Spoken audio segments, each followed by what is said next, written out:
Hello, Warhammer fans. Luke here with a Saturday morning game for you. My buddy who plays High Elves, who I haven't played in a couple of weeks, wants to get in a game before they get their new book here, probably next month, if not the month after. I've never played with my Orcs and Goblins, so I obliged and wanted to get started. I'm very excited for the High Elves to get redone because I think they frickin' one, are boring, and two, are very overpowered in a few different ways.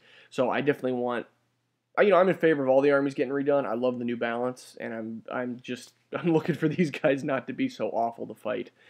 So my buddy rolls in with an MSU style list, and I guess wasn't really think about it. I was expecting just infantry blocks, and so now I have to kind of get to him. You can see he's got lots of those multiple small units, lots of archers in there. I'll run through his list in a second, but we go for just a normal pitched battle, and we deploy the terrain, and he grabs a Bane Stone and throws it right in the middle. And normally we do stuff like that. Well, I put like the Idol of Gork there or the Bane Stone. The Bane Stone gives +1 to wound to anyone within 6 inches. And I'm thinking, oh, that's cool. We're going to run out and smash into each other. And I've been playing Chaos a lot lately. It'll be a bloody game. And it's not till like right when we start deploying guys I realize, oh, that son of a bitch. He's just going to shoot me with the Bane Stone. I'm the one who has to get to him, and he's going to be easier to wound me. And it's right in the middle. What the hell? It sucks. I hate when we do that. Everyone does it because it makes sense, but I'm way more fond of like having someone else set up the board or finding a way to randomize it even more. Like when you can deploy terrain based on your strategy, I think it's just BS and stupid. But that's kind of hard to do on dice rolls. You end up with some funky stuff, and there was no one around to set up the board for us. So I just wanted to point that out because it is going to come into play, and it's going to suck for me. Otherwise for terrain, there's an Idol of Gork on the right for rerolling charge distances, a forest, and a normal building. So here are the spells that the High Elf has. He has a level 4, and I think he has, what's it called, the Silvery Wand or something like that gives an extra spell known. So he's got just all the juice from the Lower Shadows, you can see here. No problem. His level 2 is on High Magic and ends up getting Shield of Safery, which is the 5+ ward save, kind of like what the Warrior Priests in Empire can give.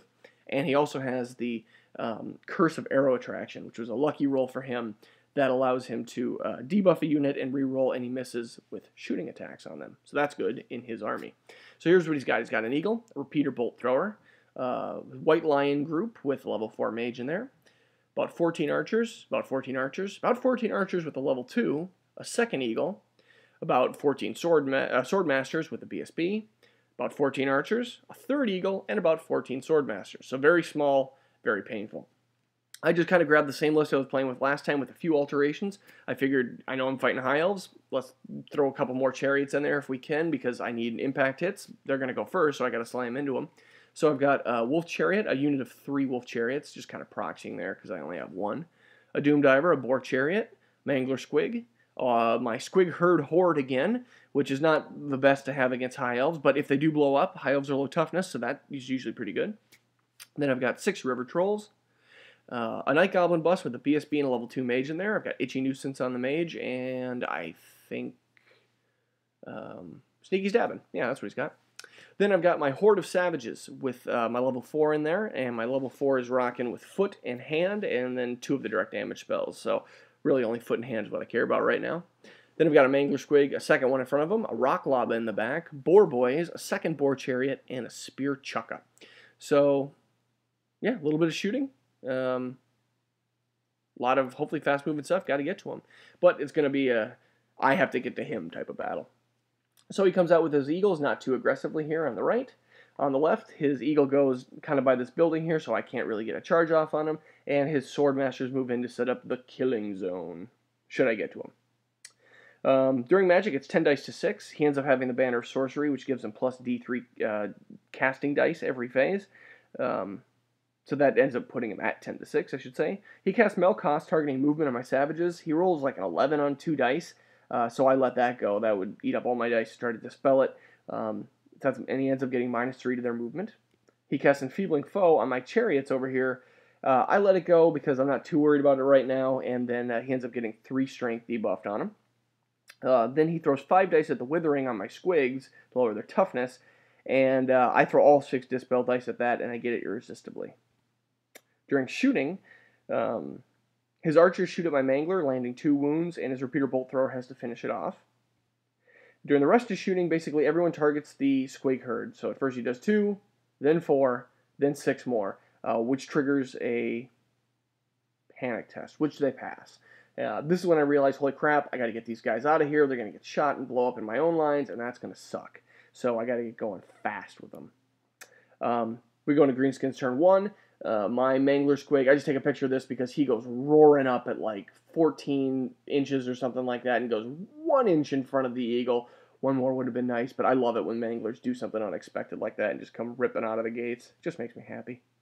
I fail animosity of my boar boys, which is probably not that bad anyway. I wish they could move. I got to get there quick, but they're also blocking the savage horde, which I hate. I hate how big my savage horde is, but they're debuffed anyway, so they can't really scoot forward at all. I move forward with my chariot. I can't charge that eagle, like I said, over there because of the bane stones in the way. Otherwise, I would have tried to charge over there. And then I move up with my night goblins there toward the bane stone. You can see the trolls also moved up a little bit. I move up with my chariots, and my squig had raced up over there. And you can see I move my trolls to start going around the bane stone there on the left. That's basically it for movement. During magic, I get 4 dice, or I roll 5, and he shows me he has the Anulian crystal, so he takes one of my dice for a dispel dice. That's going to happen every turn, so damn it. He's going to be dominating every phase, I feel like, here, or all the magic phases, mine and his.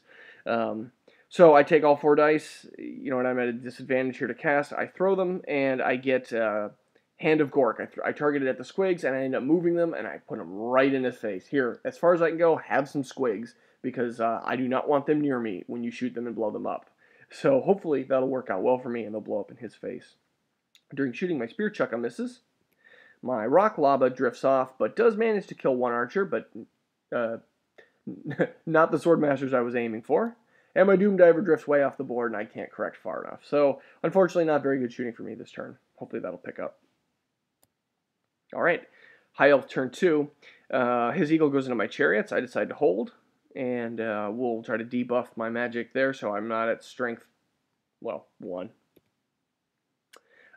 His eagle goes in the flank of my chariot. I decide to hold. I would have run through my own guys, but then, and I probably would have rallied just fine and not really panicked anyone, but I figured, I think I've got toughness 5. I think I can take it. And if not, well, I got the leadership. I just stick around. At least that's what I'm thinking. And then his eagle would be free to go at my spear chucka up there. So that's what I was thinking and why I held. And I'm in the flank. I don't get mount attacks, but still.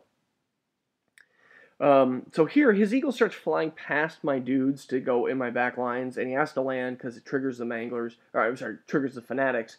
And I decide, if I shoot the fanatics out the front, I'm going to have them in my way, and they're not going to get to anyone. He's probably not even going to shoot at him. They're just going to be in my way, and I got to get to him, so I throw him through the side. I end up doing 10 wounds with all 3 of them on my trolls and regen 8 of them. So that's some pretty freaking good luck there. Only sitting with 2 wounds on 1 troll. And it does take all 3 fanatics to take the eagle down. Like, I roll a ton of wounds on my trolls and like 1 wound and fail the wound with on the eagle. So it does take all 3. 2 of the fanatics kill themselves landing on top of each other, so there's 1 left, and the eagle's actually dead. So it worked out well for me, but sucks. You'd love to have those guys closer, but what can you do? During magic, it's 12 dice to 7, so now I've got to weather another strong phase. He does the movement debuff on the savages again, and I let it go because, I'm going to try to hand these guys again. They're getting pretty far behind, and he rolled pretty well. And he ends up getting -3 movement, which sucks. Curse of Arrow Attraction, he cast on the squigs. And I let that go as well. I want them to blow up. Shoot them all you want. Let them blow up right in your face. And if not, well, they'll charge you. Then he throws 5 dice at Pit of Shades on the trolls, and I throw my Dispel Scroll at that because I do not want them to pretty much auto-die. He throws 1 dice at Shield of Safety, the 5-up ward, which fails to cast on his White Lions. And then he fails to cast the Withering on the Mangler. I pick up all the Dispel dice and dispel the strength debuff on these chariots here. During shooting, he puts 2 wounds on the Mangler from the Bolt Thrower and takes his other Bolt Thrower, that's the pinkish lines, and has to finish it off with a 2nd shot. So that's kind of a win for me that he had to do 2 repeater shots to get that done. Otherwise, I probably wouldn't be going at something else.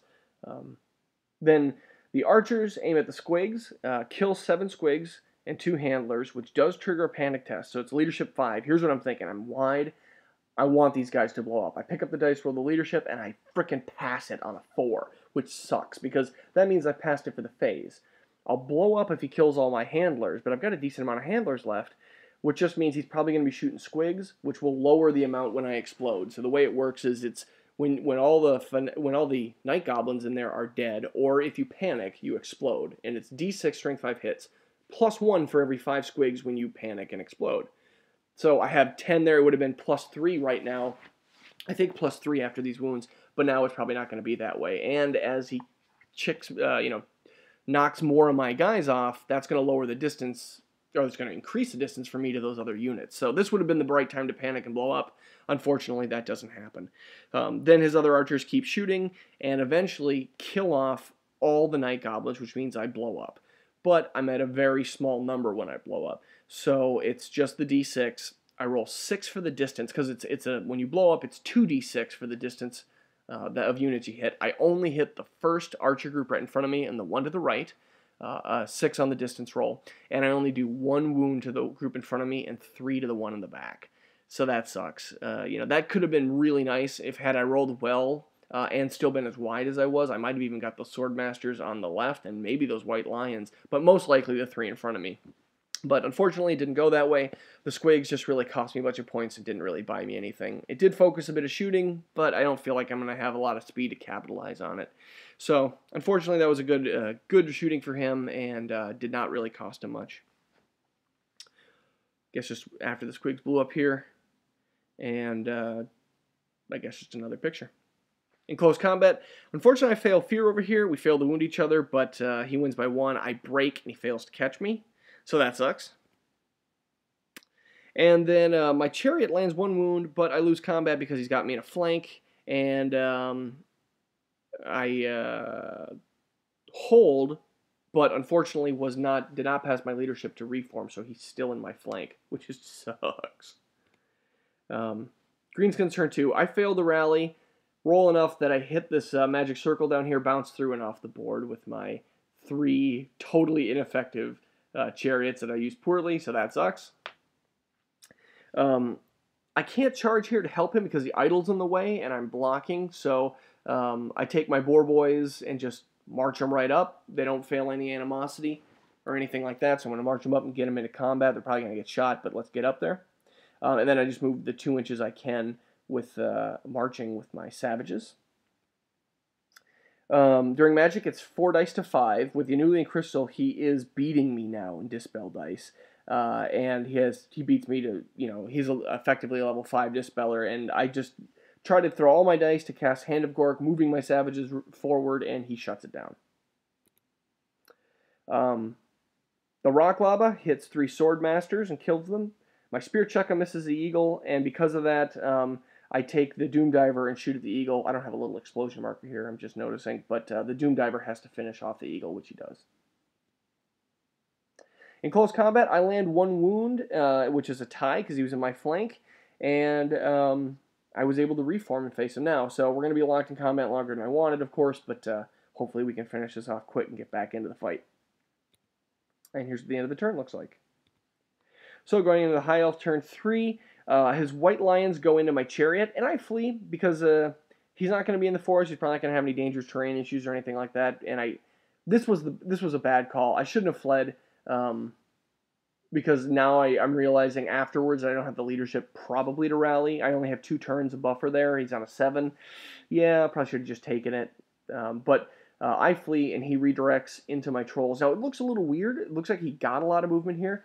Really, where he was, he could only see the back left corner of my trolls. Like, he could just barely clip them. But that's where his unit could see my guys, but he's actually, when he charges me, in the front. So the distance is a lot longer. He traveled, but, it was one of those things where he didn't have to roll. I think he needed like an 8 to get in or a 7 to get in. And he's actually in my front, even though he'd only see my back. That's one of those weird charge things that gives him a lot of extra movement right in front of me. So we'll see what happens there. So there's no other movement. This is what the board looks like. And during Magic, it's 10 dice to 4. He ends up rolling, it's like 6 to 4, but he gets 2 channels and 2 from the banner, which puts him way ahead. He throws 2 dice at Melkoth's and gets frickin' 14. So I got no chance at dispelling that unless I throw all my dice, which I do, because I'm emotionally, I need to get these savages into the battle. They gotta help out. So I dispel that, throw all my dice, and I dispel it. So now they can move. Shield of Safety, he throws on his white lions in combat with the trolls. That'll give him a 5 of ward. That goes off. Curse of Arrow Attraction on the Gobbos goes off. And this is where I realize that I'm right by the Banestone. And I'm the only unit that's by the Banestone in the troll fight, too. So he's going to be +1 to wound on both of those combats. So those poor Gobbos are about to get just punished. Enfeebling Foe goes off on the trolls, but only debuffs them with 1 strength off. So that I can live with that. And then he uses the Smoke and Mirrors ability to swap his BSB with his caster. So his BSB is going to be the one in combat with my trolls. During shooting, the Repeater Bolt Thrower goes into the boars, killing 2. The other Repeater Bolt Thrower goes in and kills a third. I pass my panic test. His Archery Volley does 4, 5, and 6 wounds, respectively. Again, I'm by the Banestone, so he's wounding at one better, and he's got the reroll shooting. Reroll misses when shooting on them. So they take quite a few wounds, but they pass their panic test. In close combat, I fail Fear, and we tie, dealing no wounds. So I'm stuck in combat here even more. In close combat with the trolls, he throws 9 wounds out to the trolls with his, pretty buffed guys, buffed to hit me. I regen 6 of them, which is unbelievable. These guys are regenerating like fiends. Then I throw 15 attacks back, and I only score 2 wounds, of which he ward saves 1. It was just like all that luck for regenning went away. Oh, it was awful. So he ended up winning by 4, which with their leadership means I need Snake Eyes. It was rerollable, but I didn't make it, and he ran me down. So I ended up only scoring 2, but I got like 2 more with stomps, is why it was only winning by 4. I think that's how it worked. But yeah, had I just rolled a little bit better, that might have been a push, or I might have even won, even with all that magic against me. But he overrun me, or he ran me down. That's the way it goes. So here's the end of the turn.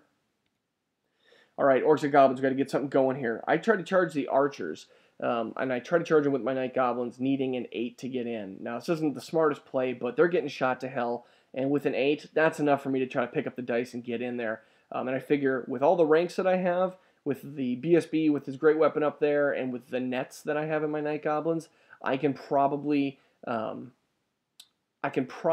combat, break them, and start some panics going down the line. I needed an 8 to get into that middle group of archers you see. That arrow seems to be pointing to the right group of archers. It was a 9 there, so I rolled an 8, but I missed it by 1, rolling a 7, unfortunately. So I fail a charge and end up right there. You can see on the right, my 2 remaining boar boys, they're sick of getting shot up. I'm not going into no sword masters, so I try to charge his archers. He kills one on the stand and shoot, and then 1 makes it in, and dies to the dangerous terrain from the fence. It's just, oh, come on, Gork. What? I'm just cursing him here. I march up as much as I can with my savages, but, they're way behind now. So we're going to magic. It's 8 dice to 6. Okay, I've got 8 dice. He's going to have to dispel. He doesn't have a dispel scroll, but he's going to have to dispel one of them. So I'm going to throw 4 and 4. I'm going to try foot first to draw the dispel dice, so that I can try to cast Hand of Gork to get those savages up. That's what I really want to go off. I throw 4 dice at foot, and it goes off irresistibly. Okay, that's when we look down and realize those white lions are next to the Banestone. That means it's auto-wound. So I roll to see if it scatters, and it's a direct hit. Every one I hit that doesn't pass its ward save, because it still has that ward save on, is going to die. He rolls and gets his Lookout Sir and his BSB, and I kill frickin' 11 of them. Those white lions you see there are the 4 that passed their ward save. Without that, they would have all been dead. And it was funny because, there would have literally been no one to push the BSB out of the way, but he did pass his Lookout Sir. So they pass their panic test. Gork stomps again. It drifts off. I rolled to try to stomp again, and he wanders off all board. But that felt good. I know it's not getting me the points, but it felt good to just stomp the living piss out of those High Elves. I love it. We roll the miscast result, and I lose only 1 wizard level, and I forget foot. So it could have been way worse, but I can't cast any more spells with them, so I can't even try for the hand to move my guy. So I try Itchy Nuisance on the Swordmasters, and he dispels it. During shooting, the Doom Diver misses on the White Lions, the Rock Lava misses on the White Lions, and the Bolt Thrower misses on You guessed it, the White Lions. I needed something to help push me over here, and my artillery has just been awful this game, so it just kind of wasted, unfortunately. During close combat, I take 1 wound from the eagle, and I don't do any, so I lose by 1, and I'm out of the leadership bubble. I break. And he restrains pursuit successfully, and I run through my own guys, so I will rally there, but he's probably going to charge, push me off the board, unfortunately, which sucks. And this is how we end it. So it's only going into turn 4, top of turn 4, but here's why we ended. I'll explain. He's going to declare a charge. He could declare a charge on the furthest lower left boar chariot, which would push it off the board. Then he can just redirect into the chariot that's very close to me there, and I'm going to have to flee with both. That probably won't go off the board, but it's going to be out of any sort of rally for next turn, and it's definitely out of the game at that point. Then his eagle is probably going to be able to pass its march. In fact, I don't even think it was march blocked at that point, but he's going to put his eagle right in front of my savages in such a way that I have to charge them to get out of the way, and I'll probably just hit the Banestone or be tied up by it quite a bit. He's going to shoot the hell out of the Night Goblins, and that's about all we can do. Unfortunately, I've got nothing else to get to him. My war machines are not performing at all. You know, a couple lucky hits really could change the way that went, and I've got a lot of points in a very survivable unit. But we looked at it, we thought, you know what, why play this out? It's going to be a turn of you moving into position and lots of rolling dice just to shoot at me. And then I finally get to play. My magic is probably not going to help that much. Maybe I can move, but we figured, you know what, with his super dispelling abilities and the fact that he's really short up in both magic phases, his and mine, it just wasn't worth it. Even if I got lucky and got hand and moved my savages where I want them, it's just going to take forever. I'm not going to be able to mop those up. That's the other side of the MSU. There's no like one target to go after to really get me those points back. I don't have enough time in the game to really do it. So, you know, it kind of felt like we were ending really early, but at the same time, just looking ahead at what we would do and talking it through, there wasn't really any reason to play. We did, however, roll to see what would happen if I had managed to make it up with the savages and he charged me with both groups of swordmasters just to see how bloody it was going to be. And oh, baby, it was bloody. But I ended up winning when we rolled it out. He did like 13 wounds to me, and then I came back and did like 14 to him or something. And even with him getting the charge in, I ended up winning. But it was just so damn bloody. But we rolled it. He wouldn't have broken, and it was just kind of fun to theorycraft what those two big scary groups were going to do to each other. And it was bloody as hell, let me tell you. So it was a pretty frustrating game for me to play. I mean, just in terms of, you know, like I said, him placing that Banestone there felt like a dick move, but totally legal. And then the MSU style, I mean, even when my Night Goblins are there, like right at the end there, he wasn't going to charge and engage him. It just wasn't fun. It was the gun line list, and, you know, it could have totally changed. I had lots of shots with war machine stuff. You know, one or two panics can really happen. And, you know, if I had just had maybe like better magic rolls or something, I had tools to deal with it, but it just didn't work out for me. He was too strong. So with that, I hope this is the last time I have to fight the High Elves, because I just do not like that super dominating every magic phase, mine and his. It's just so tough to play. But you know, I understand why he does it. The High Elves are T3, so they're very fragile, and they just seem to fall over. So hopefully the new book will bring them a lot of fun stuff they can play with, and we'll actually get kind of more of a fight. You know, have a little more engagement going on. Yeah, the gun line's always frustrating to fight, but it was a great game on his side. Things went his way, and I still feel like I feel pretty good about getting to stomp the shit out of some White Lions. Who doesn't love doing that? You know what I mean? So at least I'm going to thank Gork for that. Thanks for watching.